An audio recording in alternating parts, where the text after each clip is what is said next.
Hello बच्चों, तो क्या हाल है आपके। तो वेलकम आप सभी का दोबारा से। तो अभी हमने स्टार्ट करना था हमारा जो लास्ट चैप्टर है, हमारा लास्ट चैप्टर है कंट्रोलिंग। इसके बाद हमारा ख़त्म, फर्स्ट हाफ ख़त्म, आपका जो फर्स्ट सेमेस्टर है वो ख़त्म। उसके बाद जो सेकंड है वो तो टिपिकल है, थोड़ा सा मैं ये नहीं कह सकता कि डिफ़िकल्ट है, टिपिकल है, लेकिन करवा दूंगा, टेंशन ना लो, मेरी गारंटी है वो, मैंने करवाना है। ठीक है। उसके बाद चलो स्टार्ट करते हैं। थोड़ा सा जोश भर लो, बस अपने अंदर थोड़ा सा जोश भर लो, क्योंकि अभी कंट्रोलिंग ख़त्म होने वाला है, अभी आपका फर्स्ट सेम पूरा ख़त्म। ठीक है। तो पूरे जोश के साथ मैं आपको कंट्रोलिंग करने से पहले ये चीज़ बता दूं कि ये काफ़ी ज़्यादा इम्पोर्टेंट है। फर्स्ट, ये काफ़ी ज़्यादा इंपॉर्टेंट है। सेकंड, इसमें एक क्वेश्चन बनता ही बनता है, कुछ भी कर लो बनेगा ही बनेगा। इसका जो प्रोसेस है ना, very significant for exam point of view. ठीक है, वेरी वेरी सिग्निफिकेंट। तो इसका जो प्रोसेस है वो तो काफ़ी ज़्यादा, मतलब मैंने देखा केस स्टडी भी काफ़ी ज़्यादा आई है। उसके बाद क्या कहते हैं, मतलब काफ़ी ज़्यादा बार पूछा गया है वो क्वेश्चन। जो आप पास्ट के आप उठा के देखोगे ना, पास्ट ईयर क्वेश्चन पेपर्स, तो काफ़ी ज़्यादा बार इस चैप्टर में मतलब काफ़ी ज़्यादा बार आया, और ये चैप्टर काफ़ी ज़्यादा वेटेज कैरी करता है। तो चलो स्टार्ट हो जाओ फिर अपने मार्क्स स्कोर करने के लिए। ठीक है, पूरा एक एक वर्ड अच्छे से पढ़ना है हमने, करें। तो चलो सबसे पहले हम वही व्हाट इज़ कंट्रोलिंग, हम बेसिक डेफिनेशन से शुरू करते हैं। व्हाट इज़ कंट्रोलिंग, कंट्रोलिंग है क्या। एक सेकंड, सबसे पहले वही कि व्हाट इज़ कंट्रोलिंग, कंट्रोलिंग है क्या। अपना सबसे पहले हम यहाँ से डेफिनेशन से स्टार्ट करते हैं कि it refers to bringing the actual results closer to the desired results. That is your actual results, that is your desired results. तो हम ट्राई करते हैं कि ये दोनों ना क्या कहते हैं, काफ़ी ज़्यादा क्लोज रहें, कि जो हमने सोचा और जब हमने क्या कहते हैं एक्चुअल में हमने आउटपुट प्रोड्यूस की, तो वो सिमिलर आए। जो हमारे क्या कहते हैं हमने जो सोचा था, डिज़ायर किया था कि हमारे रिजल्ट ये हो, ठीक है, और जो हमारी एक्चुअल रिजल्ट्स आए हैं तो वो सिमिलर होने चाहिए। ठीक है, मतलब उन दोनों को सिमिलर बनाने का जो काम है, उन दोनों को क्लोज लेके आने का जो काम है, वो है हमारा काम किसका, कंट्रोलिंग का। तो जो क्या कहते हैं हमारा मैनेजमेंट में कंट्रोल का मतलब क्या है, कि अगर हमें हमारे डिज़ायर्ड ऑब्जेक्टिव्स एफिशिएंटली अचीव करने, इकोनॉमिकली सक्सेसफुली अचीव करने, तो जो हमारा रियल प्रोग्रेस है, जो हमारा असली हम काम कर रहे हैं, वो क्या कहते हैं असेस होना चाहिए, चेक होना चाहिए from time to time, so that the actual progress of the work is in accordance with the expected progress। समझ रहे हो वो क्या कह रहा है, वो कह रहा है कि अगर आप चाहते हो कि आपके जो ऑब्जेक्टिव्स हैं वो एफिशिएंटली, इकोनॉमिकली और सक्सेसफुली अचीव हो जाएं, तो जो आपका रियल प्रोग्रेस है, आपका जो रियल आपने काम किया है, तो वो क्या कहते हैं टाइम टू टाइम चेक होना चाहिए, टाइम टू टाइम वो क्या कहते हैं चेक होना चाहिए, ताकि जो आपका एक्चुअल प्रोग्रेस है, ठीक है, वो जो क्या कहते हैं आपने जो एक्सपेक्ट किया था और जो आपका एक्चुअल प्रोग्रेस है वो मैच होना चाहिए, वो मैच हो जाए, वो सेम हो जाए। ठीक है, तो कंट्रोलिंग में ना एक्चुअली वही देखा जाता है। आपको बेसिक में फंडा बता दूं कंट्रोलिंग का क्या है। एक ही चीज़ आएगी, एक्चुअल डिसाइड, इनको कंपेयर किया जाता है। इसमें कोई डेविएशन है, डेविएशन कोई भी हो सकता है, पॉजिटिव यानी कि हमने ज़्यादा ही आउटपुट अचीव कर ली जितना सोचा था, नेगेटिव कि थोड़ी सी कम आउटपुट अचीव हुई। तो नेगेटिव क्यों आउटपुट अचीव हुई, तो उसके लिए डेविएशंस फाइंड आउट किए जाते हैं, फिर उसके लिए करेक्टिव एक्शन लिया जाता है। आपने 90% सोचे थे, आपने क्या कहते हैं जितनी मेहनत की, तो उस हिसाब से डेविएशन देखे जाते हैं। अगर आपके 89% है तो आपका क्या कहते हैं नेगेटिव डेविएशन है, और अगर आपके 91% है तो आपके पॉजिटिव डेविएशन है। ठीक है, तो ये कंट्रोलिंग कहता है हमें, ये काफ़ी ज़्यादा प्रैक्टिकल चैप्टर है हमारा, तो और इंटरेस्टिंग भी है काफ़ी। अंडर कंट्रोलिंग डेविएशंस को ना नोटिस किया जाता है कि जो हमारे एक्चुअल वर्क प्रोग्रेस में जो डेविएशंस आ रहे हैं कैसे आ रहे हैं, जब हम उनको स्टैंडर्ड के साथ, जो हमने पहले ही स्टैंडर्ड्स क्या कहते हैं डिटरमाइन किए हैं, उनके साथ जब हम कंपेयर करते हैं और जो डेविएशंस आ रहे हैं नोटिस में, तो उनका कारण क्या है, उनके कारण को ढूंढा जाता है। ठीक है, फिर उसके बारे में करेक्टिव एक्शन लिया जाता है, ताकि जो ये गलती अभी हुई वो फ्यूचर में ना हो सके, ताकि ये जो गलती हुई वो फ्यूचर में ना हो सके, रिपीट ना हो सके। इन शॉर्ट इसका चीफ फंक्शन क्या है कि जो हमारा एक्चुअल प्रोग्रेस है वो हमारे ऑब्जेक्टिव्स के इक्वल हो जाए with relevance to the objectives. ठीक है, डेफिनेशन कोई भी। आगे आता है controlling is a fundamental management features. इसमें फर्स्ट पॉइंट है controlling is a fundamental management function. Fundamental वैसा ना देखो, हर एक का फीचर आप यही लिख सकते हो कि ये फंडामेंटल है। ठीक है, कि वही बकवास गिरी, एक सेकंड, गर्मी लग रही है यार। हाँ जी, कि देखो वही फालतूगिरी लिखनी है, बस ये लिख देना है अपने फंडामेंटल फंक्शन ऑफ मैनेजमेंट, ठीक है, फंडामेंटल मैनेजमेंट फंक्शन कि पहले कि जैसे वो एक होता नहीं बंदा कि मेरे बिना तो किसी का गुजारा ही नहीं है, मेरे बिना कोई किसी का सर ही नहीं सकता, तो वो चीज़ आएगी इसमें कि काफ़ी ज़्यादा फंक्शन है मैनेजमेंट के, planning, organising, staffing, directing, controlling. इसमें से सबसे ज़्यादा इंपॉर्टेंट है कंट्रोलिंग, ठीक है। अगर कंट्रोलिंग को बाहर निकाल दिया जाए तो बाकी सारे फंक्शन मीनिंगलेस हो जाते हैं, तो वही बात इसमें बता रहे हैं। तो जो इसका फर्स्ट फीचर है उसमें बस यही बताया है कि जो बाकी सारे फंक्शन है मैनेजमेंट के, प्लानिंग हो गया, ऑर्गेनाइजिंग हो गया, स्टाफिंग हो गया, डायरेक्टिंग हो गया और कंट्रोलिंग हो गया, अगर इसमें से कंट्रोलिंग को निकाल दें तो बाकी सारे फंक्शन ना मीनिंगलेस हो जाते हैं। सेकंड आता है परवेसिव फंक्शन,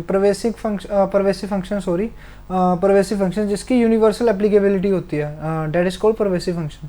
जो हमारा कंट्रोलिंग है वो है परवेसिव फंक्शन है मैनेजमेंट का। वो कैसे, जैसे ये ना हर जगह लेवल, हर जगह परफॉर्म होता है, चाहे वो बिजनेस हो चाहे नॉन बिजनेस हो, और हर एक मैनेजरियल लेवल पे परफॉर्म किया जाता है ये it is that function of management under which every manager at every level assures that the actual progress is in conformity with the plans. कि मतलब हर एक लेवल पे हर एक मैनेजर चेक करता है कि जो हमारा एक्चुअल प्रोग्रेस है और जो प्लान्स हैं उनके साथ कंफर्म कर रहा है, उनके साथ मैच कर रहा है। तो ये फिर आता है वही कंटिन्यूस एक्टिविटी कि कंट्रोलिंग ये नहीं कि एक बार में क्या कहते हैं काम कर दिया तो बस काम खत्म, उसको रिपीट करना पड़ता है आफ्टर अ लॉन्ग इंटरवल। लेकिन वो चाहिए होता है जरूरी, लंबे समय बाद हम रिपीट तो करते हैं लेकिन वो हमेशा चाहिए होता है, ठीक है। अंडर कंट्रोलिंग जो इसमें ना प्रोग्रेस की चेकिंग की जाती है कंटिन्यूसली, ठीक है, प्रोग्रेस की चेकिंग की जाती है। फिर कंट्रोलिंग दोनों जगह चाहिए होता है, बिगिनिंग में भी एंड में भी, ठीक है। The need of controlling is felt both at the beginning and the end of the process of management. आगे आता है controlling is related to results.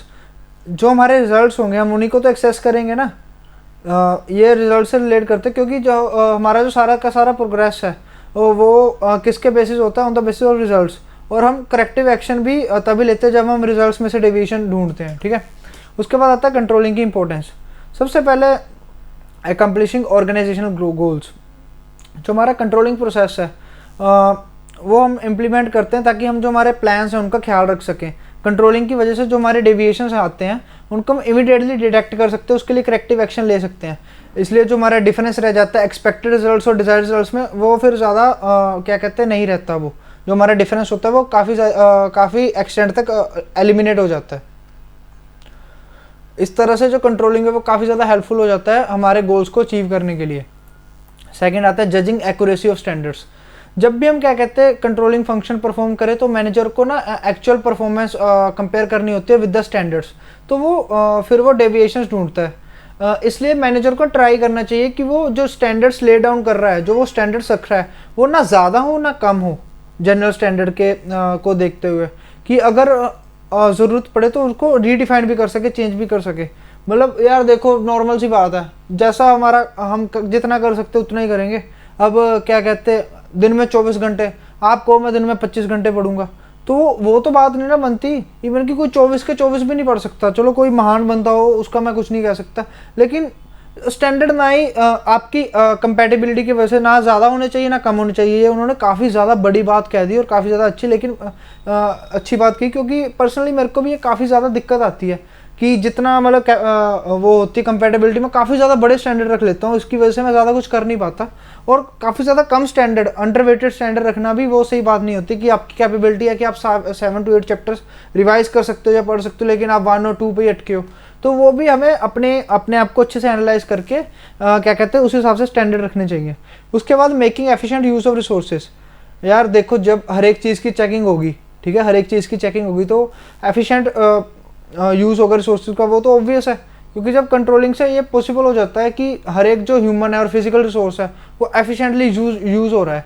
Controlling के अंदर क्या कहते हैं कोई भी एम्प्लॉय डेलिबरेटली यानी कि खुद चाह के अपने काम को, अपनी वर्क परफॉर्मेंस को डिले नहीं कर सकता। इसी तरह जो हमारी वेस्टेज है फिजिकल रिसोर्सेज की, वो भी देखी जाती है, चेक की जाती है कि कितना वेस्ट किया जा रहा है, कितना यूजफुल में है, ठीक है। उसके बाद आता है इम्प्रूव्ड एम्प्लॉय मोटिवेशन।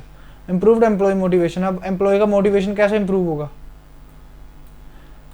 जब क्या कहते हैं हम controlling with the help of controlling एक ना एफर्ट किया जाता है उनको मोटिवेट करने के लिए, एम्प्लॉयज़ को मोटिवेट करने के लिए। वो कैसे, जब हम कंट्रोलिंग को इम्प्लीमेंट करते हैं तो जितने भी सारे एम्प्लॉयज़ होते हैं वो पूरी डेडिकेशन के साथ काम करते हैं कि उनके काम की ना चेकिंग होगी।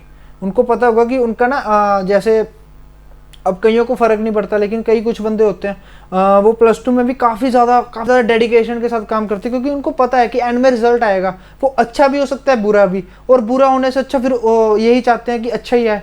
तो वो क्या कहते हैं उनको पता है जैसे कि उनकी जो वर्क परफॉर्मेंस है वो एवेल्यूएट होगी, ठीक है। इसलिए जो प्रोग्रेस रिपोर्ट है वो सेटिस्फैक्ट्री होनी चाहिए। तो वो अपनी आइडेंटिटी, अपना नाम बनाने के लिए ना क्या कहते हैं वो फिर और अच्छे से मोटिवेशन के साथ काम करते हैं। फिर आता है इंश्योरिंग ऑर्डर एंड डिसिप्लिन। अगर वही बात है जैसे मैंने पहले भी कहा कि जो कंट्रोलिंग है उसमें चेकिंग होती है, और अगर चेकिंग होगी तो डिसिप्लिन तो मेंटेन ही रहेगा। अगर स्ट्रिक्ट चेकिंग होगी या मतलब एक रीजनेबल चेकिंग होती है कि कोई भी मतलब अपना काम क्या कहते हैं कोई चोरी ना करे, कोई करप्शन ना करे, कोई अपना काम क्या कहते हैं डिले ना करे, और अनकोऑपरेटिव एटीट्यूड ना रखे, तो उस चीज़ की चेकिंग होगी। तो ये इंश्योर करता है कि हमारा ऑर्डर और डिसिप्लिन बना रहता है ऑर्गेनाइजेशन में। उसके बाद फैसिलिटेटिंग कोऑर्डिनेशन इन एक्शन, ये कोऑर्डिनेशन को एस्टेब्लिश करने में काफ़ी ज़्यादा हेल्प करता है। Coordination among all the departments of the organisation is necessary in order to achieve the objectives of the organisation. सारे डिपार्टमेंट्स हैं जो ऑर्गेनाइजेशन वो एक दूसरे के ऊपर इंटरडिपेंडेंट है। मतलब ये मेरा हाथ, फिर इसके ऊपर किसी का हाथ, फिर इसके ऊपर, फिर इसके ऊपर, इसके ऊपर, इसके ऊपर। तो ये ना एक दूसरे का काम एक दूसरे पे इंटरडिपेंडेंट है। जैसे परचेज डिपार्टमेंट का सेल्स डिपार्टमेंट पे ऊपर, और क्या कहते हैं प्रोडक्शन का परचेज डिपार्टमेंट पे। तो ऐसे इंटरडिपेंडेंट है। जैसे कि जो सप्लाई है ऑर्डर की सेल डिपार्टमेंट की, वो डिपेंड किस पे होगी, प्रोडक्शन के डिपार्टमेंट पे।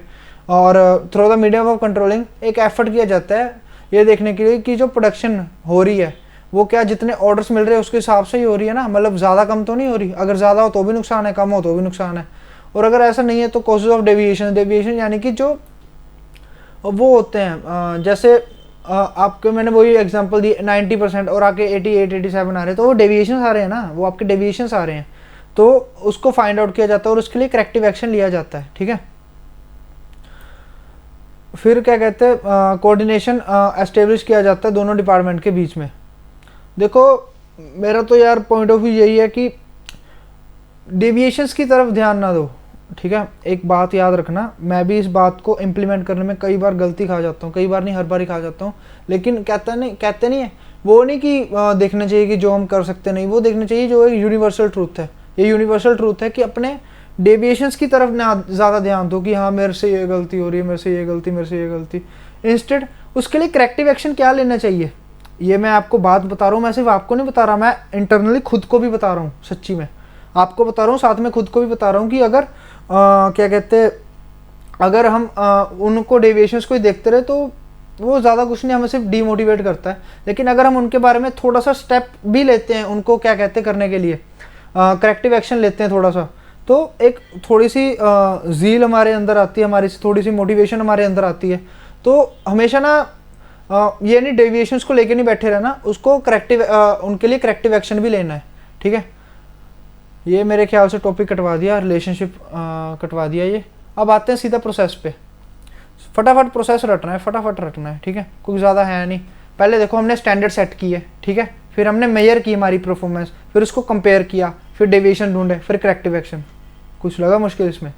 कसम खाओ लगा कुछ? सच्ची बताओ यार। वही जो हमने हिंदी में बात की थी वो इनको उन्होंने तोड़ के, पहले हम स्टैंडर्ड बनाएंगे, फिर अपनी परफॉर्मेंस को कंपेयर करेंगे, नहीं सॉरी, फिर अपनी क्या कहते हैं परफॉर्मेंस को मेयर करेंगे, फिर उसको कंपेयर करेंगे, फिर डेविएशन देखेंगे, फिर करेक्टिव एक्शन। फिर से स्टैंडर्ड बनाए, अपनी परफॉर्मेंस को कंपेयर यार मैं इसमें कि वो हो जाता हूँ स्टार्टिंग से। स्टैंडर्ड बनाए, अपनी परफॉर्मेंस मेयर किया, फिर उसको कंपेयर किया, फिर उसको डेविएशंस ढूंढे, फिर उसके बाद क्या कहते हैं करेक्टिव एक्शन लिए। स्टैंडर्ड बनाए, मेयर किया, कंपेयर किया, फिर डेविएशन ढूंढे, उसको करेक्टिव एक्शन लिया उसके लिए, ठीक है। तो एक एक को अब खोल के पढ़ेंगे। इसमें कुछ काफ़ी ज़्यादा कुछ नहीं, काफ़ी ज़्यादा फालतू है, तो ज़्यादा मतलब ध्यान नहीं देना, जितना कराऊँ उतना ही कराना है, ठीक है। बहुत कुछ ज़्यादा फालतू दिया हुआ है इस पॉइंट्स में। इतना लिखना नहीं है, क्योंकि अगर 5 नंबर का भी आया ना, आपने बस मीनिंग लिखना है, एक आधी एग्जांपल लिख देनी है बस। इतना नहीं लिखना कि हाँ जी इस तरह के स्टैंडर्ड बनाए जाते हैं, प्रोडक्शन के लिए अलग, मैन्युफैक्चरिंग के लिए अलग। मैं बताता हूँ एक सेकंड। वैसे पहले तो मीनिंग लिखोगे, it refers to setting the criteria, एक क्राइटेरिया सेट करना against which actual performance will be measured, कि एक क्राइटेरिया सेट कर देते हो आपकी, हाँ जी, उसके हिसाब से आपकी जो एक्चुअल परफॉर्मेंस है वो मेजर की जाती है। स्टैंडर्ड दो तरह से सेट होते हैं, क्वालिटेटिव और क्वांटिटेटिव, ठीक है, और दोनों फ्लेक्सिबल होने चाहिए कि अगर कोई ज़रूरत हो तो हम उसको मॉडिफाई कर सकें। तो ये दोनों पॉइंट तो करने हैं, ठीक है, ये दोनों पॉइंट करने हैं। फिर टाइप्स ऑफ स्टैंडर्ड, तो हमने पहले उन दोनों को अगर आया तो वैसे इन दोनों को स्पेशली एक्सप्लेन करने की ज़रूरत नहीं है यार, फिर भी नॉलेज पॉइंट ऑफ व्यू से देख लो कि क्वांटिटेटिव स्टैंडर्ड वो होते हैं जो कि विद शो की जाते हैं with the help of figure, जैसे production of 10 units by labour in a day, total cost per unit comes to 100 rupees, ये मतलब फिगर्स आ जाती हैं इसमें। उसके बाद क्या कहते हैं क्वालिटेटिव स्टैंडर्ड्स, ये वो स्टैंडर्ड है जो कि हम फिगर के फॉर्म में शो नहीं कर सकते, लेकिन हम जैसे एक फील सी आती है एक इन्वायरमेंट को देख के, वो हम क्वालिटेटिव स्टैंडर्ड्स को कंसीडर कर सकते हैं। जैसे एम्प्लॉयज़ को मोटिवेशन को देख के उनका मोरल बढ़ रहा है या ऐसे, तो इनको मेयरिंग the morale of the employees, तो एक ना क्या कहते हैं क्वालिटेटिव नेचर का है, ठीक है, ये स्टैंडर्ड। इसको हम डायरेक्टली मेजर नहीं कर सकते। आप ये कैसे देख सकते हो कि किसी का मोरल ज़्यादा है कम है, चलो उसके बिहेवियर से। अब देखो मैं आपको इतना ज़्यादा मोटिवेट कर रहा हूँ और अंदर से मैं खुद क्या कहते हैं डीमोटिवेट हूँ, तो मतलब एक्चुअल में हम कैसे देखें कि क्या कहते हैं ये क्वालिटेटिव स्टैंडर्ड, मतलब इसको मेजर कैसे करें। तो इस चीज़ को मेजर करने के लिए भी अलग अलग तरीके होते हैं। जैसे इसको मेजर करने के लिए हम पहले लेबर टर्नओवर रेट देखते हैं। लेबर टर्नओवर रेट यानी कि हमारी कितनी लेबर है जो हमें छोड़ के जाई जा रही है। एब्सेंटिज्म रेट कितना है कि कितने लोग एब्सेंट रह रहे हैं वर्क के टाइम। डिस्प्यूट रेट, कितने लड़ाई झगड़े हो रहे हैं। उस हिसाब से अगर ये सारे रेट कम है, ये सारे रेट कम है, तो क्या कहते हैं हमारा मतलब एम्प्लॉयज़ का मोरल काफ़ी ज़्यादा अच्छा है और वो हमारे जो बिजनेस इन्वायरमेंट है उसमें क्या कहते हैं काफ़ी ज़्यादा खुश हैं वो। ये सब कंसिडरेशन में लिए जाते हैं। In case the rate of all the three is lower, it can be said that there has been an increase in the morale of the employees. यहाँ से ना थोड़ी सी फालतू चीज़ें आ गई, एक बार मैं बस जस्ट ओवरव्यू कर दूंगा, लेकिन मेरे को ये सारी फालतू लगती हैं यार सच्ची में। ये मैं आपको मार्क करा दूं, लेकिन ये वाला फालतू लगता है मेरे को। अरे ये फालतू लगता है, ये मेरे पॉइंट ऑफ व्यू से बता रहा हूँ मैं, आपको पढ़ना है पढ़ लियो, ठीक है। मैं अपना पॉइंट ऑफ व्यू बता रहा हूँ। इस चीज़ के बारे में यार कुछ कहना नहीं चाहता, क्या पता ये आ भी जाए, लेकिन काफ़ी फालतू है यार मेरे हिसाब से। मेरे को तो नहीं लगता कभी आया ना आया ये, ठीक है। तो पहले चलो मैं एक ओवरव्यू दे दूं। बेसिस क्या है, पहले हमने क्वालिटी क्वांटिटी पढ़ा, इसमें दो और ऐड कर दिया, टाइम और कॉस्ट। क्वांटिटी में क्या कहते हैं किससे रिलेटेड है, प्रोडक्शन से और सेल से, स्टॉक से। क्वालिटी किससे रिलेटेड है, customer service, employees morale. Time किससे रिलेटेड है, time consumed in production of goods. और कॉस्ट किससे रिलेटेड है, लेबर मटेरियल और अदर एक्सपेंसेस से, ठीक है। उसके बाद फंक्शनल एरिया, प्रोडक्शन के फंक्शनल एरिया कौन है, quality, quantity, cost, individual production. उसके बाद मार्केटिंग में sales volume, sales expenses, target of sales person. मैं सच्ची बताऊं, मैं ऐसा नहीं कहूँगा मैंने अपने टाइम पे ये पढ़ा नहीं था, मैंने रटा था, ठीक है। इसमें क्योंकि समझने वाला कुछ भी नहीं है, मैंने रटा था, अच्छे से रटा था, बहुत ही ज़्यादा अच्छे से रटा था। तो रट सकते हो, रट लियो, क्या कह सकते हैं, ठीक है। उसके बाद पर्सनल मैनेजमेंट में लेबर रिलेशन होने चाहिए, labour turnover rate, absenteeism rate, dispute rate. और फाइनेंस और अकाउंटिंग में capital expenditure, flow of capital, liquidity. ये आप क्रैमिंग कर लियो इसकी, लेकिन मैं गारंटी नहीं लेता ये आएगा नहीं आएगा। मैं मतलब इंपॉर्टेंट मेरे को लगता नहीं यार इसमें कुछ, सच्ची बताऊँ तो। हाँ जी चल पे। तो आगे आता है फैक्टर्स, ये इंपॉर्टेंट है थोड़ा।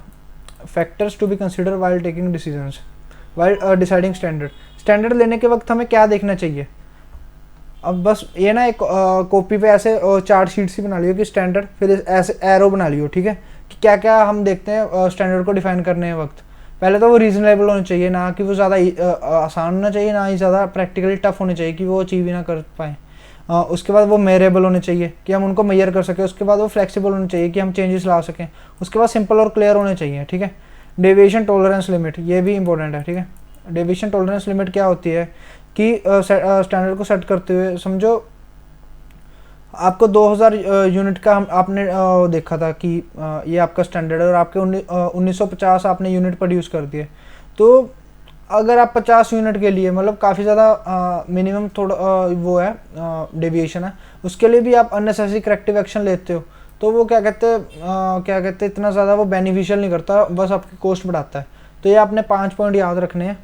डेविएशन टॉलरेंस लिमिट वही होता है कि कहते हैं आप कहाँ तक टॉलरेट कर सकते हो। कहते नहीं ये मेरी लिमिट है भाई, अब इसके आगे मैं टॉलरेट नहीं कर सकता। तो वही डेविएशन टॉलरेंस लिमिट कि आप कितना ज़्यादा डेविएशन टॉलरेट कर सकते हो। जैसे 2000 में 1950 तो आपने बना दिया 50 यूनिट का ही कम है, तो हाँ जी, उन चीज़ को आप टॉलरेट कर सकते हो, उसके लिए करेक्टिव एक्शन लेना ज़्यादा ज़रूरी नहीं है। Reasonable, measurable, flexible, simple and clear, deviation tolerance limit.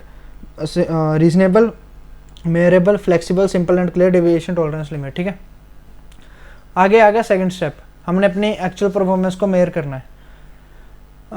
Actual performance should be measure in an objective and reliable manner. ठीक है, and in the same units in which standard are set.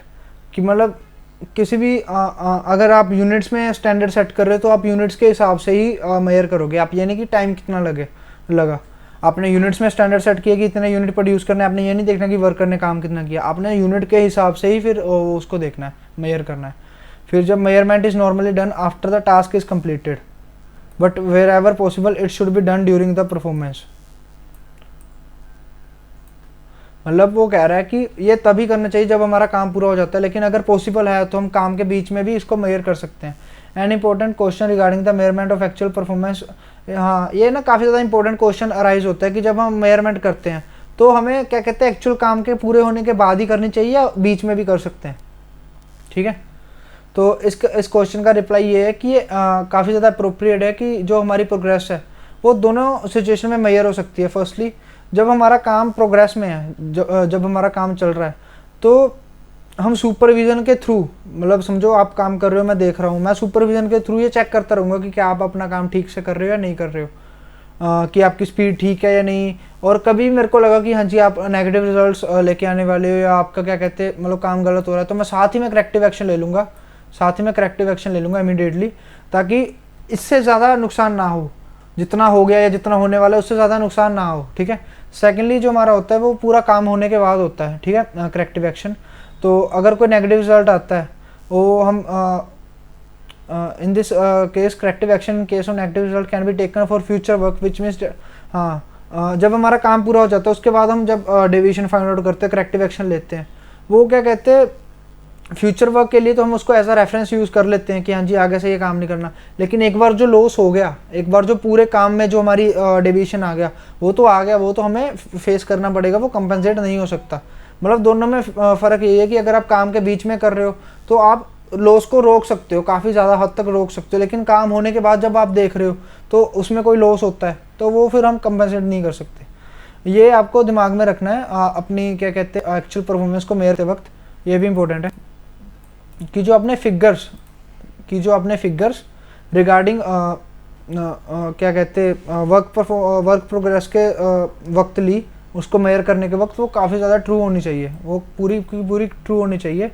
और एक continuously ये जो figures है वो continuously prepare होती रहनी चाहिए। उसके बाद जो ये जो स्टैंडर्ड्स हैं, ठीक है, वो सेम रहने चाहिए जबकि जो हमने अडॉप्ट किए थे स्टैंडर्ड को डिटरमाइन करने के टाइम। ये नहीं कि हम जब अडॉप्ट किए तब स्टैंडर्ड और थे और जब हमने मेयर किया तब स्टैंडर्ड और हो गए। तो और फोर्थ है, हमने क्या कहते हैं प्रोग्रेस मेयरिंग सिस्टम रखा हुआ जो कि बड़ी जल्दी हमारे जो डेविएशन है उसको फाइंड आउट कर देता है। 4 पॉइंट्स है। पहले की जो हमने फिगर्स क्या कहते हैं असेस की, वो काफ़ी हद तक सही होनी चाहिए, वो पूरी की पूरी सही होनी चाहिए। और क्या कहते हैं हमारा फिगर्स कंटिन्यूसली हमने प्रिपेयर करते रहने कि आज इतना। और उसके बाद क्या कहते हैं थर्ड पॉइंट है कि जो हमने स्टैंडर्ड स्टार्टिंग में लिए थे वही हमारे क्या कहते हैं आगे भी रहने चाहिए, वो बीच में बदलने नहीं चाहिए। और जो हमारा प्रोग्रेस मेयरिंग सिस्टम है वो काफ़ी ज़्यादा क्विक होना चाहिए two point out deviations. Third हमारा स्टेप आ गया comparison of actual performance with standard. जब हम कंपेयर करते हैं स्टैंडर्ड को तो हमें डेविएशंस फाइंड आउट होते हैं। तो वो 2 तरह के डेविएशंस होते हैं, either they are negative either they are positive. ठीक है, कंट्रोलिंग प्रोसेस में हमें नेगेटिव डेविएशंस तो फाइंड आउट करने हैं, लेकिन हमने ये भी देखना है कि पॉजिटिव डेविएशन आ कैसे रहे हैं। पॉजिटिव डेविएशन क्या कहते हैं हमें देखना है कि इसका कारण क्या है पॉजिटिव डेविएशन आने का। मतलब ये नहीं ना कि आपने खुश हो जाना है कि हाँ जी नहीं बढ़िया प्रोडक्शन हो रही है, हमने 1000 यूनिट करे थे और दिन में 1200 यूनिट प्रोड्यूस हो रहे हैं, आपने कहना नहीं बड़ा अच्छा डेविएशन वो पॉजिटिव डेविएशन आ रहे हैं, हमें क्या कहते हैं ज़्यादा वो आउटपुट मिल रही है। नहीं, जितना इम्पोर्टेंट वो है ना, क्या कहते हैं यार शॉप्स बंद हो गई, एक सेकेंड, जितना इम्पोर्टेंट वो है नेगेटिव डेविएशन को फाइंड आउट करना, उतना इंपॉर्टेंट है पॉजिटिव डेविएशन की कॉजेज को फाइंड आउट करना। पॉजिटिव डेविएशन का मतलब क्या होता है, जो आपकी एक्चुअल परफॉर्मेंस है वो ज़्यादा है स्टैंडर्ड के साथ। तो अगर आपको इन्फॉर्मेशन मिलती है regarding the actual performance being more than the standard, तो उसके लिए भी करेक्टिव एक्शन लेना है कि फ्यूचर में आप एफिशिएंसी इंप्रूव कर सको। उसके बाद आता है एनालाइज करना डेविएशंस को। ये ना फिगर के थ्रू समझ अच्छे से आता है। फिगर दी नहीं हुई यार इन्होंने, आपको फिगर ही नहीं दी, मैं क्या करूं अब। चलो अगर किसी को फिगर चाहिए मेरे को कॉल कर लियो, ठीक है, मैं आपको फिगर्स ही बना के दे दूंगा, बड़ी आसानी से समझ आ जाएगा। मैं वैसे यहाँ पे समझाने की कोशिश करता हूँ। जब आपने डेविएशंस को एनालाइज करना है, आपने डेविएशन ढूंढ लिए, 4 स्टेप में आपने उनको एनालाइज करना है। एनालाइज करते समय आपने 4 चीज़ें पहले देखनी है, 4 चीज़ें पहले देखनी है। अगर किसी का आंसर भी क्या कहते यस आया, ठीक है, किसी का आंसर भी यस आया, तो आपने वहीं पे काम छोड़ना है और उसको रिपीट करना है स्टेप को। और अगर किसी का आंसर भी नो आया तो आपने फर्दर स्टेप पे वो करना है, देखना है कि ये तो नहीं हो सकता। किसी का आंसर भी यस आया तो क्या कहते हैं, आपने वहीं पे डेविएशन देखना बंद कर देना, उसको एनालाइज करना बंद कर देना है और उसी के स्टेप को रिपीट करना है। और अगर नो आया तो आपने फर्दर स्टेप देखना शुरू कर देना है कि इस कारण से तो नहीं होगा। तो सबसे पहला है कि जो आपका डेविएशन है आया, तो क्या उस टाइम आपने स्टैंडर्ड अटेन किए थे, क्या आपने स्टैंडर्ड अटेन किए थे? अगर आपने किए थे तो आपने कुछ नहीं करना, आपने क्या कहते ऐसे ही काम चलता रहेगा और एक्चुअल परफॉर्मेंस स्टैंडर्ड के साथ मेयर करती रहेगी। और क्या कहते हैं, जो आपका पूरा का पूरा वर्क है, मतलब पूरा का अगला प्रोसेस है वो ऐसे कंप्लीट होगा। और अगर आपने स्टैंडर्ड नहीं मेंटेन किए तो फिर नेक्स्ट पॉइंट की तरफ चलते हैं। अगर आपने मेंटेन किए हैं तो चलो ठीक है, और अगर आपने नहीं मेंटेन किए तो चलो आगे चलते हैं। मतलब यस तो डू नथिंग और नो। आप डायग्राम भी बना के आ सकते हो। पहले आपने ऐसे सर्कल में बना दिया इस स्टैंडर्ड अटेंड, तो अगर नो है ठीक है तो डू नथिंग, और अगर यस है तो डू नथिंग, और अगर नो है तो हमने सेकंड पॉइंट की तरफ आ जाना है कि डेविएशन एक्सेप्टेबल है। कि जब आप एक्चुअल परफॉर्मेंस को स्टैंडर्ड के साथ वो करते हो, कंपेयर करते हो, तो जो उसमें डेविएशन आता है क्या वो एक्सेप्टेबल होता है? जैसे पीछे आया था कि 2000 यूनिट प्रोड्यूस करनी थी और आपने 1950 यूनिट बस प्रोड्यूस की। और अगर एक्सेप्टेबल हैं तो कुछ नहीं करना, यस तो कुछ नहीं करना, ठीक है, जैसा काम चल रहा है वैसा चलता रहेगा, the work will go on as usual. और अगर नहीं है, कॉन्ट्रेरी टू दिस, अगर नहीं है तो फिर हमने डेविएशन एक्सेप्टेबल नहीं है तो हम इसका आंसर ढूंढेंगे नेक्स्ट क्वेश्चन में। यानी कि वही ना, मैं दोबारा से रिपीट करते जा रहा हूँ, ठीक है। Is standard attain, yes do nothing, no next step. Is deviation acceptable, yes do nothing, no अब नेक्स्ट वाला। इस स्टैंडर्ड एक्सेप्टेबल कि जो अपने स्टैंडर्ड आपने लेट डाउन किया वो क्या वो एक्सेप्टेबल है, मतलब उसके साथ उसमें कोई गलती तो नहीं है, या क्या कहते हैं nothing is wrong with it, the course of deviation will be located.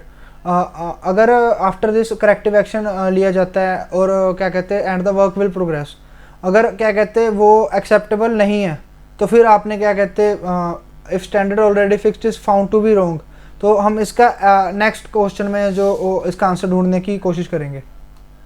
फिर आता है रिवाइजिंग द स्टैंडर्ड कि अगर स्टैंडर्ड आपका गलत प्रूव होता है तो आप उसको दोबारा से रिवाइज करोगे स्टैंडर्ड को, फिर सारा का सारा स्टेप फॉलो होगा।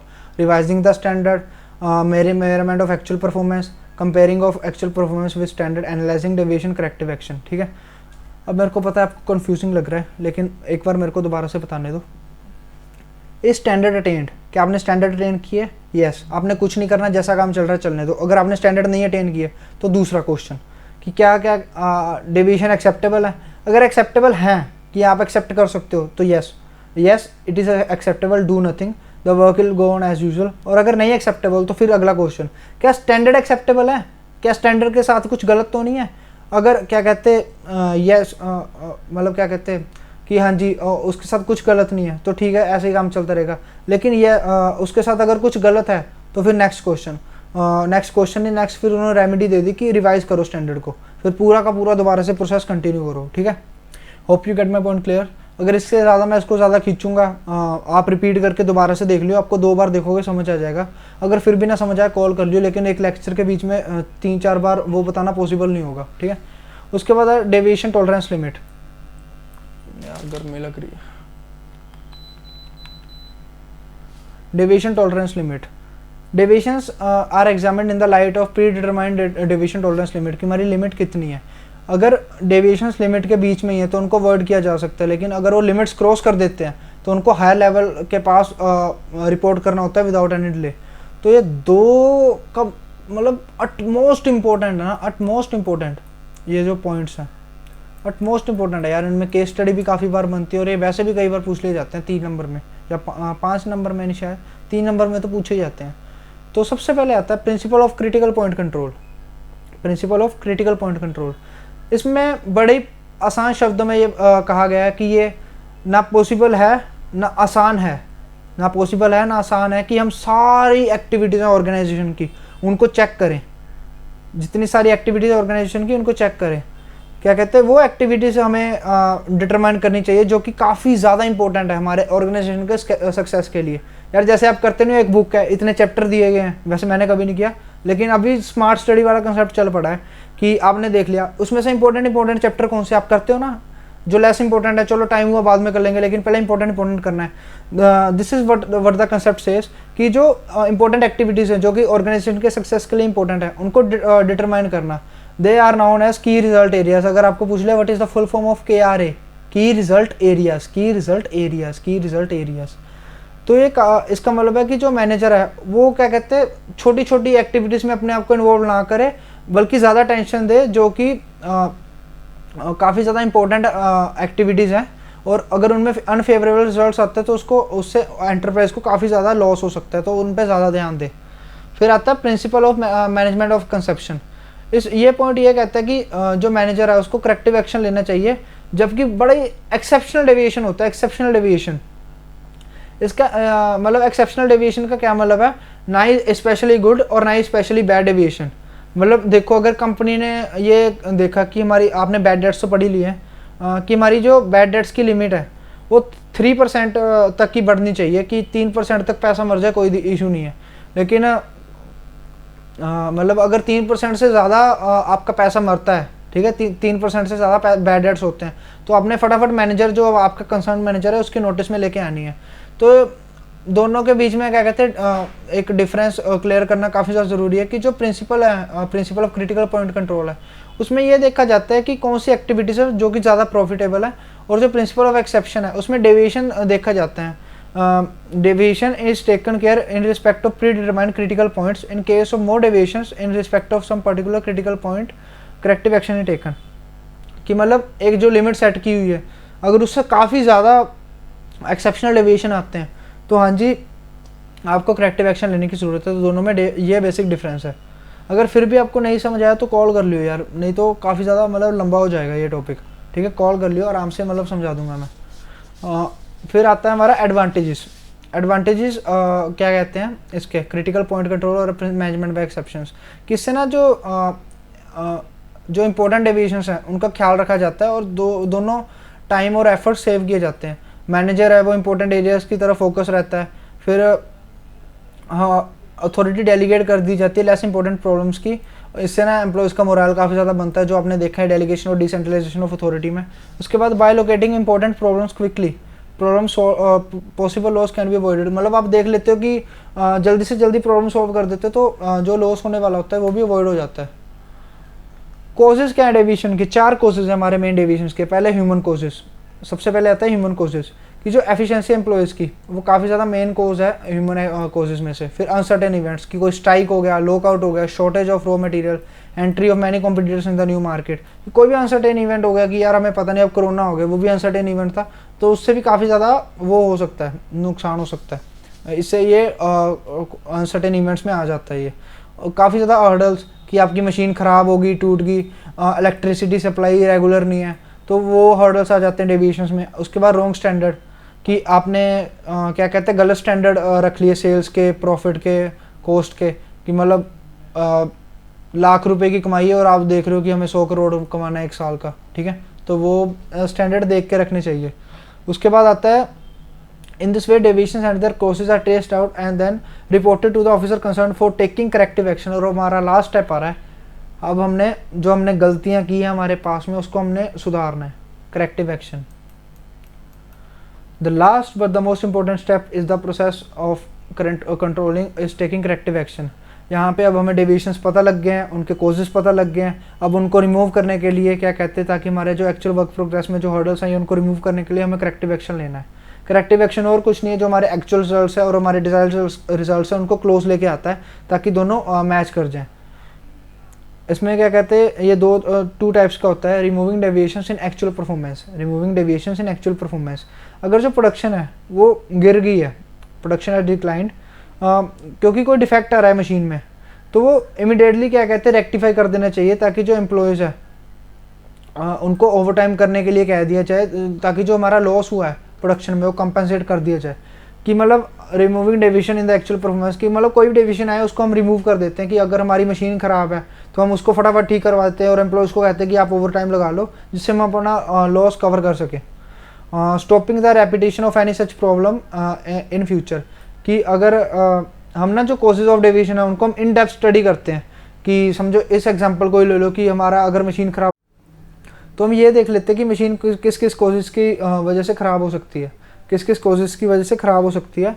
तो ये सारे मतलब डिफेक्ट्स हम इसके कॉजेज़ देखते हैं, और उसके बाद ऐसे स्टेप्स लिए जाते हैं कि फ्यूचर में ऐसी कोई क्या कहते हैं दिक्कत हमें ना आए, फ्यूचर में ऐसी दिक्कत हमें ना फेस करनी पड़े। तो दो तरह के होते हैं, removing deviation in the actual performance और stopping the repetition of any such problem in future. कि मतलब एक्चुअल परफॉर्मेंस में हमने डेविएशन तो निकालने, उसके बाद हमने ऐसे क्या कहते हैं स्टेप्स लेने कि इसकी ये जो प्रॉब्लम्स हमें आ रही हैं वो दोबारा हमें फ्यूचर में ना आए। फिर ये factors to be considered while taking corrective action, कौन कौन से फैक्टर है जो हमें करेक्टिव एक्शन लेने के वक्त ध्यान में रखने होते हैं। सबसे पहले ये है कि corrective action should be taken only after a careful inquiry into the causes of deviation, मतलब तभी लेना चाहिए जब हमें कॉजेज ऑफ डेविएशन जो हमें पता हो कि इसका कारण क्या है। ठीक है, इसकी केयरफुल रिसर्च करके कि हमें पता होना चाहिए इसका कारण क्या है, तभी हम करेक्टिव एक्शन ले सकते हैं। और अगर हमने रॉन्ग स्टैंडर्ड डिटरमाइन किए हैं तो उसको हम मॉडिफाई करेंगे। कि अगर हमने रॉन्ग स्टैंडर्ड वो किए डिटरमाइन किए तो हम उसको मॉडिफाई करते हैं। और अगर corrective action should taken only by the manager who is directly connected with the work, कि मतलब वही लेगा, ऐसा नहीं कि कोई भी मैनेजर ले, वही लेगा जो कि उस काम से कनेक्टेड है, रिलेटेड है। Action should B immediately taken so that loss can be avoided in future, कि साथ ही में हमने क्या कहते हैं एक्शन ले लेना है ताकि जो हमारा लॉस है वो आगे ना हो फ्यूचर में। अगर कोई हमें ज़रूरत लगे तो हमें नेसेसरी चेंजेस ले लेने चाहिए हमारे पॉलिसीज़ में, प्रोसीजर में, रूल्स में।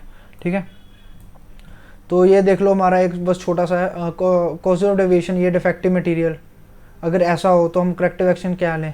तो हम उनकी क्वालिटी चेंज कर सकते हैं रिस्पेक्ट ऑफ रॉ मटेरियल। ठीक है, अगर मशीनरी में डिफेक्ट आ जाए तो उसको रिपेयर करवा सकते हैं। अगर मशीनरी ऑब्सोलीट हो जाए तो हम उसको मॉडर्न मशीनरी के साथ चेंज कर सकते हैं। अगर प्रोसेस से डिफेक्टिव हो तो हम पूरे चेंजेस कर सकते हैं प्रोसेस में, एग्जिस्टिंग प्रोसेस में। और अगर हमारा क्या कहते हैं फिजिकल कंडीशन ही है वर्क की डिफेक्टिव हो तो हम इंप्रूवमेंट कर सकते हैं, जैसे air, light, sanitisation facilities available कर सकते हैं। तो एक स्पेशल फीचर क्या है करेक्टिव एक्शन का, कि जो कंट्रोल है वो क्या कहते हैं एक बार करने से नहीं आता, वो बार बार जब हम क्या कहते हैं करते रहते हैं, बार बार चेकिंग करते रहते हैं, तब जाके कहीं हमारा कंट्रोल सेट बैठता है। तो वही कह रहे हैं कि वो ये नहीं कि एक बार में हो जाएगा, हमें बार बार कंट्रोलिंग करनी पड़ती है, इसलिए कंटिन्यूस प्रोसेस है। ठीक है, तो देखो यार इसमें काफ़ी ज़्यादा इंपॉर्टेंट भी था, हल्का सा काफ़ी 1 और 2% टिपिकल भी था, जो मैंने आपको डायग्राम कैसे, एक्चुअली आपको डायग्राम नहीं ना दिया तो उससे काफ़ी ज़्यादा क्लियर हो जाता है। ठीक है, पता नहीं मेरे PDF में ना डायग्राम हो, कुछ कह नहीं सकते। तो अगर आपको कहीं पे भी नहीं समझ आता, एक्चुअली वीडियो काफ़ी ज़्यादा लंबी हो जाती है, फिर दिक्कत करती है थोड़ी सी, और एक चीज़ को बार बार बताना कईयों को ठीक है नहीं समझ आती, लेकिन कईयों के लिए फिर काफ़ी ज़्यादा बोरिंग भी बन जाता है। जिनको नहीं समझ आती चाहे जितनी मर्जी वो हो, आप कॉल कर सकते हो मेरे को, आप कभी भी कॉल करो, feel free to call me. एक सेकेंड बोल के ही बता दूं यार, बोल के बता दूं ये तो टाइम लगा देगा खुलने में। ठीक है, तो आप कभी भी कॉल करो, मेरा नंबर है 8837832278, 8837832278। तो आप कभी भी कॉल करो, कोई भी डाउट हो कॉल करो, किसी के भी रिलेटेड, तो आप कभी भी कॉल करियो। तो चलो जी, थैंक यू सो मच यारों, हमारा अभी ख़त्म हो गया, हमारा फर्स्ट सेमेस्टर सारा ख़त्म। तो ख्याल रखियो, टेक केयर। बस 1-2 दिन में आपका वो 1-2 दिन में क्यों, कल से स्टार्ट कर देना आपका सेकंड जो हमारा पार्ट है बुक का। तो thank you guys, take care.